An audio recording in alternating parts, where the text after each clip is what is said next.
Okay, so we're back, part two. So where we left off with is the Ottoman Empire is basically like this sleeping giant.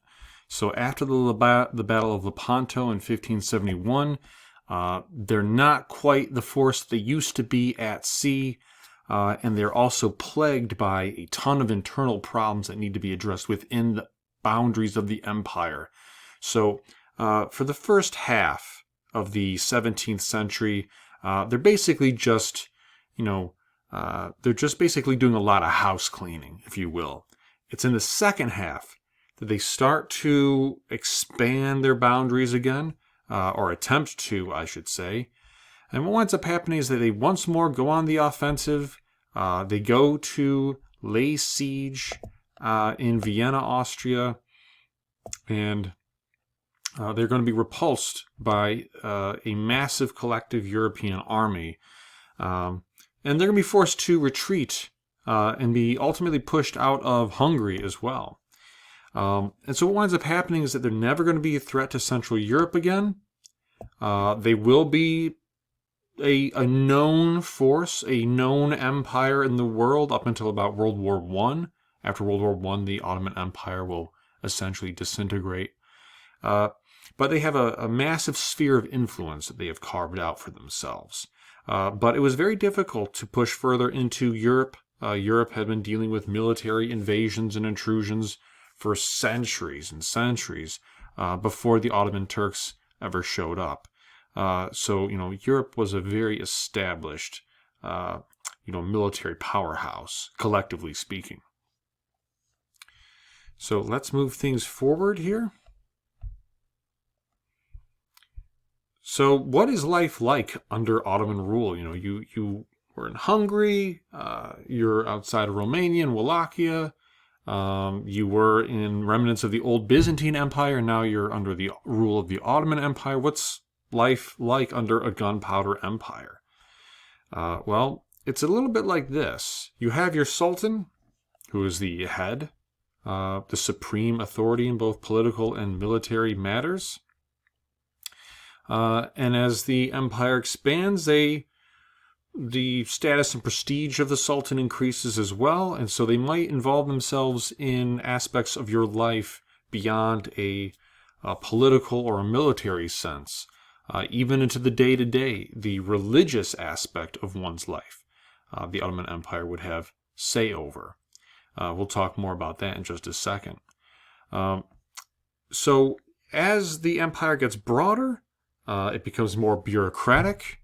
The Sultan himself becomes increasingly isolated from the people, and the system becomes more administrative, more bureaucratic. So you might be overseen by a pasha, who we'll talk about a bit more later. It's kind of like a governor, if you will. And you might also grow up knowing that the transition of power could be fairly violent and hectic.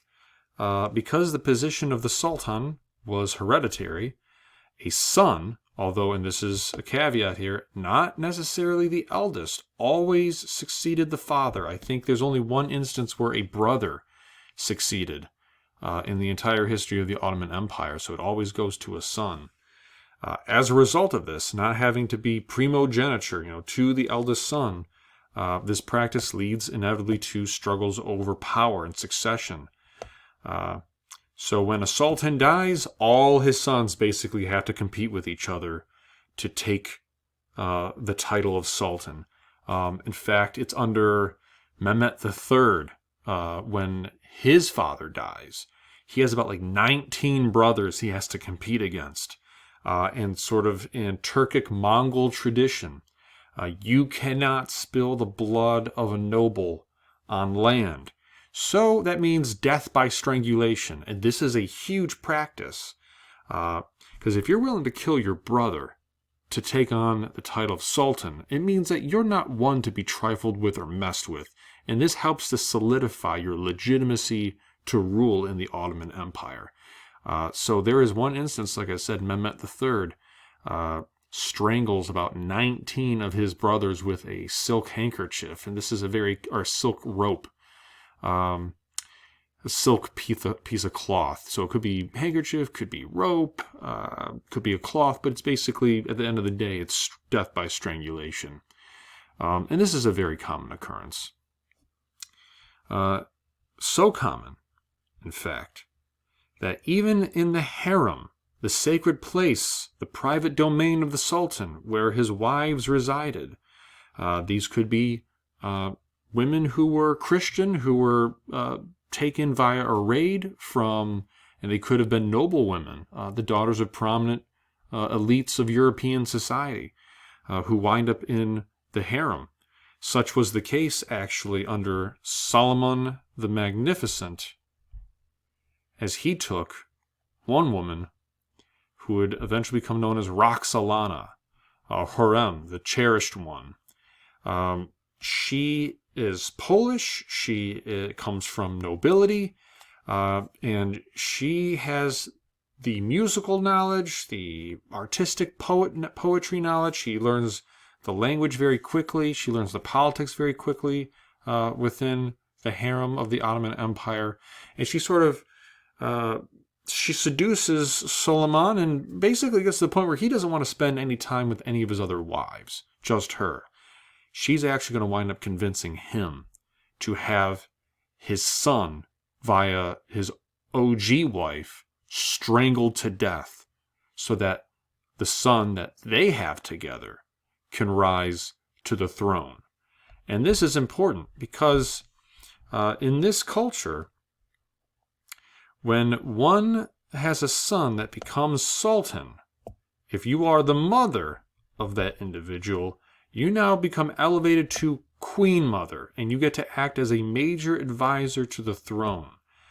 This would give considerable power to the queen mother in the affairs of the state. It certainly did to Roxolana, as she sort of helped to maneuver Suleiman the Magnificent and his sort of politics, the way he would rule his empire, and of course ensuring that her son becomes sultan, giving her considerable authority.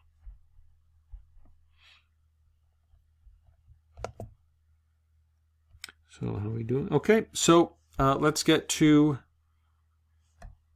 we're going to continue on with Ottoman society here. So once again, very bureaucratic Ottoman society. So, in day-to-day things, you're used to this very religious authority, this very powerful authority figure that's very bureaucratic. So the Sultan, he clearly has people whispering into his ear how he should run the empire. One of the most important individuals in a sultan's life would be his Grand Vizier or chief minister, who he meets via an imperial council about 4 days a week. And the chief minister basically carries the main burdens of the state, led the meetings of the imperial council, and it's during these council meetings that the sultan himself will sit behind a screen to overhear the proceedings, and then privately indicate his desires through the Grand Vizier. So he's able to hear kind of passively and impartially the concerns of the state, if you will. So the Ottoman Empire, sprawling, will be divided into provinces and districts governed by bureaucrats known as pashas, basically kind of governors, if you will. They're trained in a palace school for officials in Istanbul, once Constantinople. And the Sultan is going to give land to these senior officials. So there's an incentivization there for achieving such a high office. They're going to be responsible for collecting taxes and supplying armies for the empire in these territories that they control via the Sultan. And speaking of territories, you can see the symbolism of territories in one such structure right here, okay, in Topkapi Palace, which overlooks the Bosporus Sea. So this is also known as the Iron Gate. This palace in Istanbul, all right, once Constantinople, It's the center of the Sultan's power there. This palace is a lot like Versailles in France. It's built in the 15th century by Mehmet II, so it's there to serve as, an administrative center, but it's also his private residence. The private residence of the ruler and his family. You can tell how important it is because it's not just strategically located to a symbolic seat of the empire, but a practical one, as in it has a lot of practical military, and of course you can see trade. It's strategically placed for trade here. And so you can tell that this palace sort of serves as, it's a military center, it's a trade center, it's an administrative center. It's where the Sultan will live, his family. It's where he's going to summon the nobility. This is where he shows a sort of symbol of power within the empire. So as far as the Ottoman Empire itself goes, and Ottoman society, obviously major influence around the Anatolia Peninsula, modern-day Turkey. The predominant religion will be Sunni Muslim. You will identify as Sunni Muslim if you're a part of the Ottoman Empire, and if you didn't, it's probably because you were conquered people who were Christian. And so what does life look like for you? Well, you're going to be ruled and advised in society by the ulema, the sort of religious advisors, these Muslim scholars who dictate Sharia law in the community that you live in, whether you be Sunni or Muslim or non-Muslim, Christian. But pretty much you're going to be used to, an Islamic style of education, Islamic law, Islamic customs that are going to be applied universally to this empire. So if you pay the non-Muslim tax, if you're Christian, because the Christians are a significant minority in the Ottoman Empire, you pay that jizya, then you will be given toleration. But you are allowed to practice your religion if you pay the jizya, or you can simply do as many others have in the past, convert to Islam. This way you don't have to pay that jizya. So most people in the European areas of the empire remain Christian, however. But you will see large numbers of non-Muslims, such as in present-day Bosnia, who had converted to the Islamic faith. So if you were a conquered person, you were one of predominantly 4 groups, occupational groups that make up the Ottoman Empire. You either fell into the category of a peasant, an artisan, a merchant, and a pastoral people, a nomadic herder, if you will. Peasants farmed land that the state leased to them, and of course the empire ultimately owns the land. The Sultan owns the land. And those are the 4 groups outside of, obviously, the ruling class. Artisans were organized according to craft guilds. What was your craft? Each guild provided financial services, social security, and training to its members, not unlike what you would see in medieval European society with, the guilds. Outside the ruling elite, merchants were the most privileged class in Ottoman society. They were largely exempt from government regulations and taxes. Women in the Ottoman Empire were subject to many of the same restrictions as women in other Muslim societies. However, within the Ottoman Empire, there's a little bit more toleration regarding the legal status of women.